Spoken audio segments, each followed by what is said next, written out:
नवी मुंबईत मी एका अशा हॉटेलला गेलो ज्या ठिकाणी लोक एकमेकांच्या डोक्यावर बसतात, अक्षरशः डोक्यावर. कोपरखैरणे स्टेशन समोर रावडी मोमो कॅफे. चला बघा कसली भारी सिटिंग अरेंजमेंट केलेली आहे. त्यांनी डबल डेकर कॅफे तयार केलेला आहे. याच्यामध्ये तुम्ही खालीही बसू शकता आणि वरही. कमी जागेमध्ये चांगल्या पद्धतीने सिटिंग घ्यायची असेल अरेंजमेंट तर तुम्हाला ही बेस्ट आहे. बघा मी असं इथनं वर चढतो, हात धरायला इथं केलंय.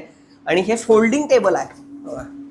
फोल्डिंग टेबल 4-5 जण बसून इथं मस्त आपण एन्जॉय करू शकतोय. खूपच भारी. आणि उडनचं असं बसवलेलं आहे आणि हे लोखंडी फ्रेम्स तयार केले आहेत. आणि खाली पण बसता येते बघा. असं आपण खाली उतरायचं आणि तर खाली आपण निवांत बसू शकतोय. कमी खर्चामध्ये आणि शेफलेस मॉडेल जर पाहिजे असेल तर रावडी मोमो कॅफे तुमच्यासाठी बेस्ट आहे.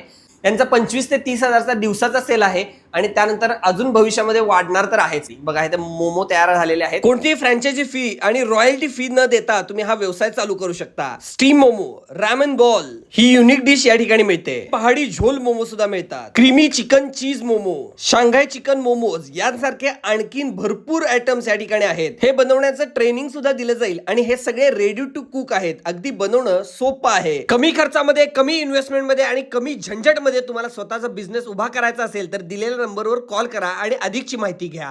रामन बॉन मी कुठेच खाल्ले नव्हते, आता पहिल्यांदाच खाल्ले. 1 नंबर होते. याबरोबर कोल्ड्रिंक पण आहे. सगळं आहे एकापेक्षा एक भारी. मी सगळंच खाऊन बघितलं. टप्पा टाकून ढेकर दिले बाहेर पडलो.